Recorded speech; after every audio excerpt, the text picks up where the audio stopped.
Hi friends, last వీడియోలో మనం group 2కు సంబంధించి సైన్స్ అండ్ టెక్నాలజీలో పార్ట్ 1లో 10 ఇంపార్టెంట్ క్వశ్చన్స్ చూసాం కదా. మరి ఈరోజు దాని కంటిన్యూషన్ వీడియో పార్ట్ 2 ఉంటుంది. ఓకేనా అండి? మరి ఇందులో ఫస్ట్ క్వశ్చన్ చూసినట్టయితే, ఈ క్రింది వాటిలో భారజలంను పిలిచే మరొక పేరు ఏది? Answer option 3 deuterium oxide. దీని ఫార్ములా వచ్చేసి D2O. ఓకేనా ఫ్రెండ్స్? భారజలానికి ఇంకొక పేరు ఏంటి అంటే deuterium oxide.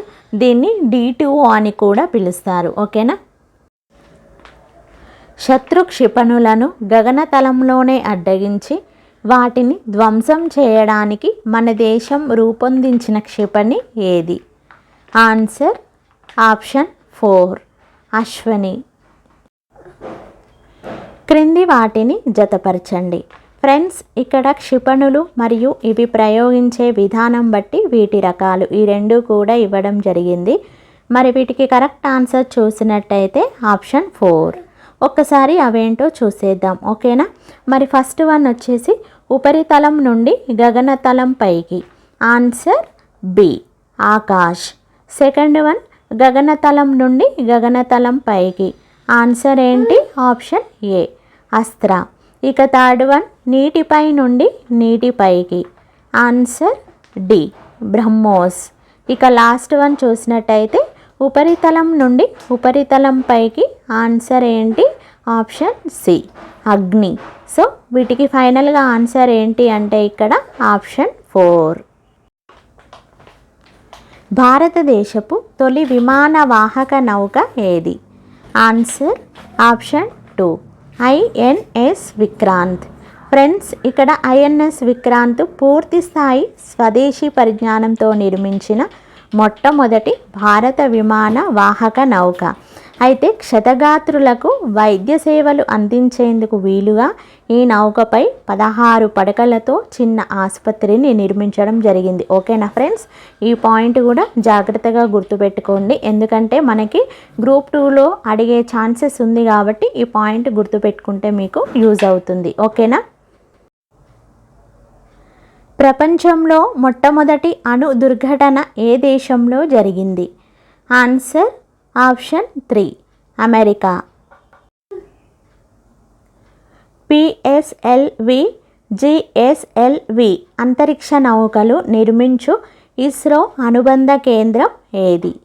Answer option 2 Vikram Sarabhai అంతరిక్ష కేంద్రం. ఈ క్రింది వాటిలో సరికాని వాక్యాలు ఏవి? ఆన్సర్ ఆప్షన్ 2 అణు పరిశోధనా కేంద్రాలయందు విద్యుత్ ఉత్పత్తి జరుగుతుంది. ఫ్రెండ్స్, ఇక్కడ ఏమని ఇచ్చారు? అణు పరిశోధనా కేంద్రాలయందు విద్యుత్ ఉత్పత్తి జరుగుతుంది అని ఇవ్వడం జరిగింది. మనకి క్వశ్చన్లో అడిగింది ఏంటి మరి? సరికాని వాక్యం ఏది అన్నాడు కాబట్టి ఇక్కడ ఆన్సర్ మనకి ఆప్షన్ 2 అవుతుంది, ఎందుకంటే ఇది రాంగ్ సెంటెన్స్ కాబట్టి. ఓకేనా?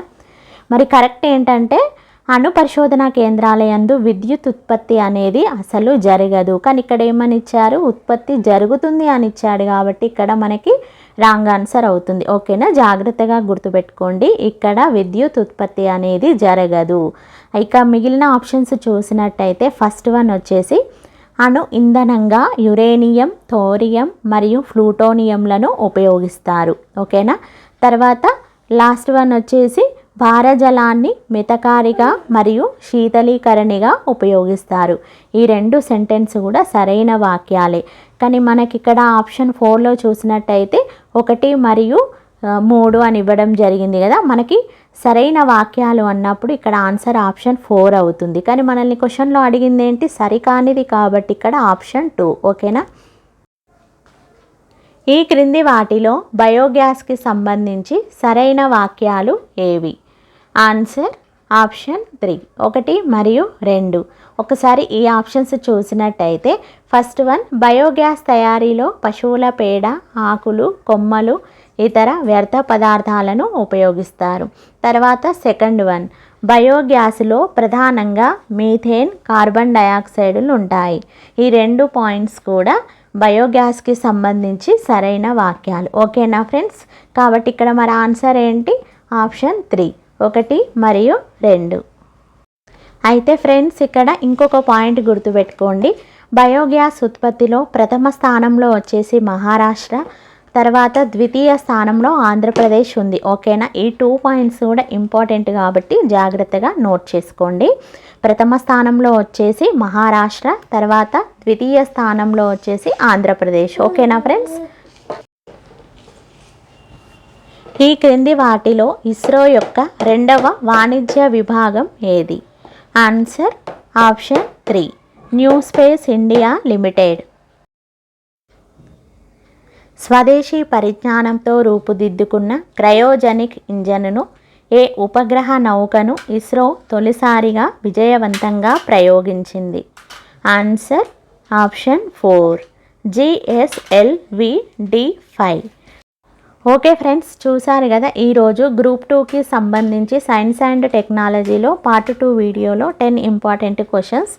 మరి మీలో ఎవరైనా పార్ట్ 1 వీడియో మిస్ అయినట్లయితే దాని లింక్ నేను డిస్క్రిప్షన్ బాక్స్లో పెట్టాను కాబట్టి ఒకసారి ఓపెన్ చేసి చూడండి. ఓకేనా, మరి నెక్స్ట్ వీడియోలో మరిన్ని క్వశ్చన్స్తో కలుద్దాం.